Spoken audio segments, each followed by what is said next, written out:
Tonight on Q2, 2 words, holy hail. Bullets. It was just like somebody was shooting bullets at your window. With several storms already brewing, many in cleanup mode already after hail and severe weather left damage for miles last night. Plus, huge boots to fill. Mike and I just sat down and just briefly had a quick meet and greet, and I've known Mark for a little bit. I'm anxious to learn all of that from them. Chris White is Yellowstone County's newest commissioner as he will replace the late John Ostlund. And paving a new way. We're just asking people to stay vigilant and be patient as we all adjust to the new traffic flow. The paint is being spread as Billings begins work on a long-planned road restoration project. The MTN 530 News starts right now. From Montana's news leader, this is the MTN 530 News. Good evening, and thank you for joining us tonight. Andrea and Russ have the night off. I'm Don Hudson. Tonight, the trail of hail. Severe storms ripping across Billings and really beyond last night, with large hailstones leaving really behind miles of major damage. Windows cracked, cars totaled, basements flooded, and gardens and crops ruined.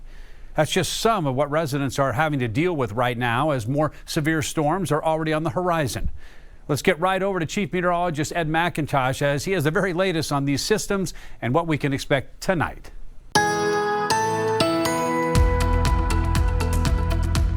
Let's take a look. These are the storm reports we've had so far. Over an inch in several locations. That's the green shaded areas rainfall. The blue, that's right, 2-inch hail. In fact, we saw a picture on social media right along I-90 between Forsyth and Miles City, and some stronger storms on the way. Everything in the pink shaded regions, we have the potential for strong to severe storms, meaning strong winds, 60+ miles per hour, large hail, an inch or larger, of course, with 2-inch hail already, and then the potential for some heavy rain to go along with it as well. The gold shaded polygons show you where we already have active weather happening right at the moment. Some stronger storms to the west of Billings, here in Sweetgrass and Stillwater counties. We're going to continue to watch for the potential of strong winds and hail. If we bounce over towards Miles City, where we've already seen strong winds and hail, you've got more on the way, and that's going to continue to move out towards the Baker area here in the next short while.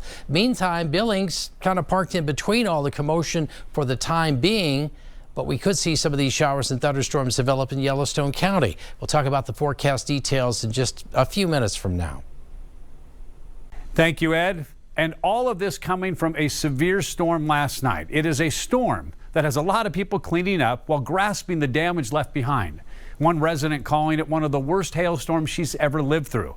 With more on that, here's our Charlie Kleps. My Lord.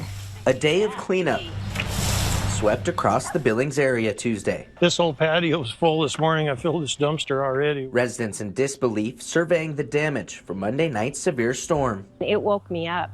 I couldn't believe it. For the Kerrs, located in the Crystal Springs subdivision southwest of Billings, ping pong ball size hail pelted their home. I mean, it was really scary. I've been through a lot of hail, different kinds of hail and stuff in my life, but I've never had anything like this. When you're standing there and you feel helpless because you know your property is getting destroyed, it's heartbreaking.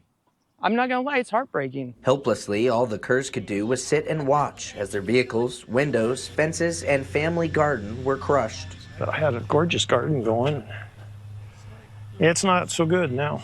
The Kerrs' damage upsetting, but they say it might not even be the worst in their neighborhood. One of the neighbors, all of the windows on the back of their house are broke. Every single one of them. The other neighbor, all of the top windows on their house are broke. It's a similar story for all neighborhoods across the city as well. On Broadwater Avenue between 3rd and 4th, flash flooding was the scene, with residents claiming the water crept into their homes. In the Heights, more hail as it piled up, looking like a winter wonderland Tuesday morning. And there was nothing we could do. A helpless feeling felt by many, now hoping to pick up the pieces. You just got to deal with the insurance people and do the cleanup and do what you have to do. In Billings, Charlie Kleps, MTN News. One person is dead after a police pursuit in Cody led to an officer-involved shooting. Now, the Cody Police Department says the incident began last night just after 8 when a city officer tried to stop a vehicle. But the driver wasn't having it. The vehicle took off, first through the city, then eastbound on Wyoming State Highway. The pursuit ended near mile marker 58 when the suspect's car experienced some type of mechanical failure. Now, we are told an officer then tried to make contact with the suspect, identified as 22-year-old Lucas Alvestifer. Then shots were fired. Wyoming police have not shared exactly what led to the shooting or who fired first. Alvestiver died in that gunfire, but no officers were injured. The Wyoming Department of Criminal Investigation is looking into the matter. And in Billings, police are looking for a person of interest in connection to last Wednesday's shooting that took the life of 19-year-old Waylon Limpy Jr. of Lame Deer. Now, police have released this photo of Sage Francisco Spang, saying he is a person of interest in the investigation. Yesterday, police released pictures of these individuals who they believe have information in the case as well. Wednesday's incident first began in the 700 block of Cook Avenue, with Limpy being driven to the Billings clinic before his body was discovered by officers. Anyone with information into this crime is urged to contact the Billings Police Department. We now know the name of the employee who died while working at the Stillwater mine. Stillwater County Sheriff's Office says 50-year-old Brian Hansen of Laurel was killed Saturday by electrocution. Hansen was performing routine maintenance on the east side of the mine when the incident happened. As of yesterday, we're told operations at the Stillwater remain limited. This after the mine was completely shut down for more than a day following the accident. Counseling resources, by the way, remain available to workers and their families. Intermountain Health broke ground this morning on a new and unique medical supply warehouse. The warehouse will handle the housing and shipping of more than 500,000 medical supply items that are used by hospitals and clinics in Montana every year. Intermountain Health says that the building will put about 100 people, tradespeople to work, and then it will create about 70 total jobs for Billings. It's the first large medical supply warehouse of its kind in the state, and it will serve as a centralized hub for Intermountain Health. Having this located right on the interstate to best service supplies coming in as well as supplies going out, linens, laundry, scrubs, those things, it just makes perfect sense to have it here and have it up and operational before our new hospital opens. Intermountain Health expects the new facility to open in late 2026. A 17-year-old boy being treated tonight after suffering significant thermal burns during a hike near Old Faithful in Yellowstone National Park. According to a news release, the incident happened Monday. The teen was hiking in the vicinity of the Lone Star Geyser. Apparently, the teen's foot broke through a thin crust, resulting in burns to his lower extremities. The boy was transported to the hospital. The incident, by the way, remains under investigation. It is, by the way, the first known thermal injury in the park this year. Yellowstone County now has a new commissioner. Chris White has been selected to replace the late John Oslin, who died in a plane crash last month. White, who's been a store director at Albertsons, also served on several boards, was selected by Commissioners Mark Morse and Mike Waters. As our David J. reports, White says he's ready for the opportunity, but also recognizes who he is replacing. That I will support. That I will support. Protect. And defend. The Constitution of the United States of America. The Constitution of the United States of America. Chris White is the choice as commissioner to replace John Oslin, who died in a plane crash last month. Those are huge boots to fill. Hearing no discussion, all those in favor say aye. Aye. And we have appointed Chris White as the county commissioner for District Number 1 to fill out. White came out the top candidate after a process that started with 12. I feel like that I have a good sense with people that I'll be able to hit the ground running. I'm really looking forward to working with the team and getting everything going. Commissioners Mark Morse and Mike Waters selected White from a list of 3 that also included Kirk Bushman and Charlie Loveridge.